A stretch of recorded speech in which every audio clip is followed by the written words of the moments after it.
In this video, I'm going to show you how to get from this to a coloured version. So it's sped up quite a bit, but you'll see why. So the first thing I do is I take my pencil drawing and I take two quite neutral colours. So I've chosen a sort of mid-yellow and a mid-brown. And I go over all of my lines in pencil crayon.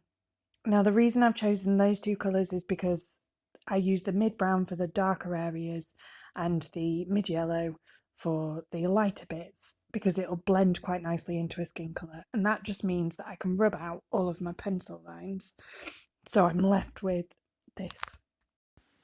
Once I've rubbed out my pencil, I'm left with light pencil crayon lines that just mean that my graphite from my pencil isn't going to get everywhere else.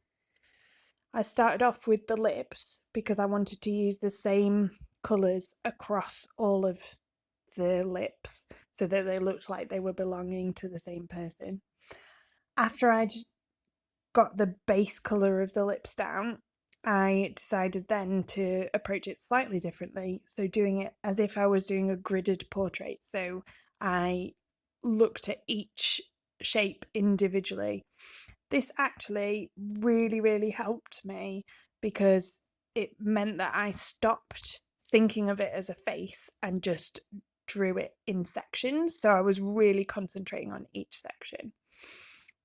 When I'm adding the colour, I add a little bit like when you put on makeup, I suppose. I sort of add in the areas of colour that I want and then I blend them together.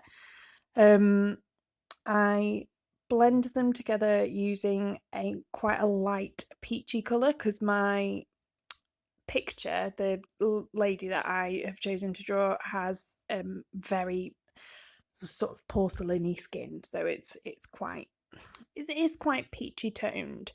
I then used a mixture of different browns, a little bit of blue because blue works really well in some shadows, and pink and a mid-toned yellow as well, to just kind of get all of those different colours and different tones coming through.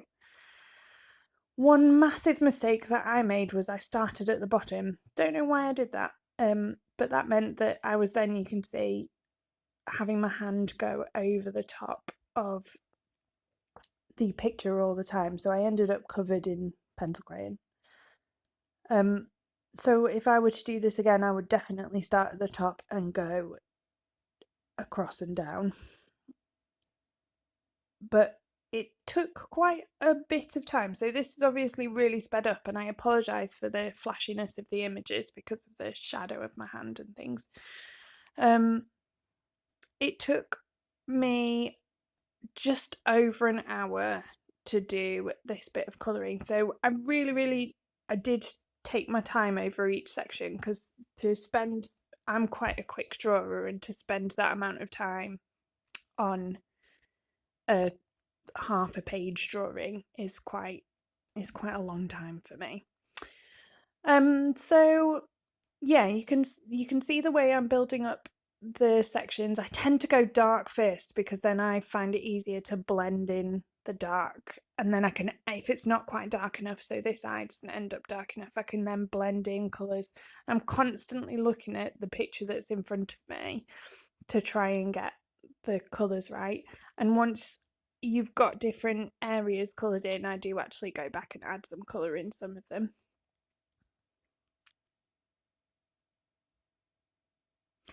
I also try to shade in the direction that the skin's going, so that was quite difficult at this point because your skin is in lots of different places, but it tends to make it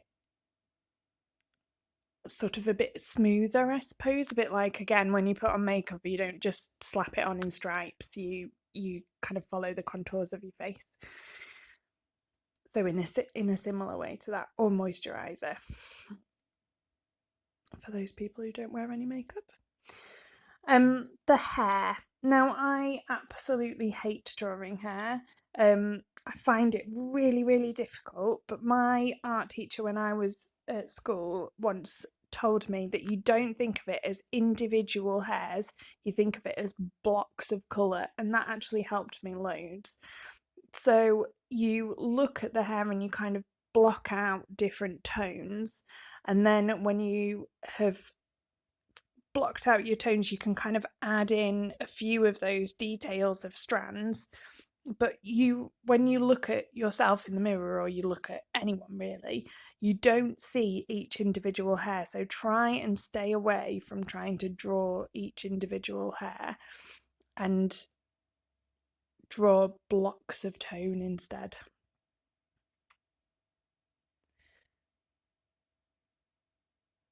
Now, I was doing a lot of sharpening. Having a sharp pencil is really important at this point. I also have a bit of a problem. I don't know whether it's because I'm ginger, but I really struggle to do hair that's not ginger. So even this blonde hair I've made look quite ginger.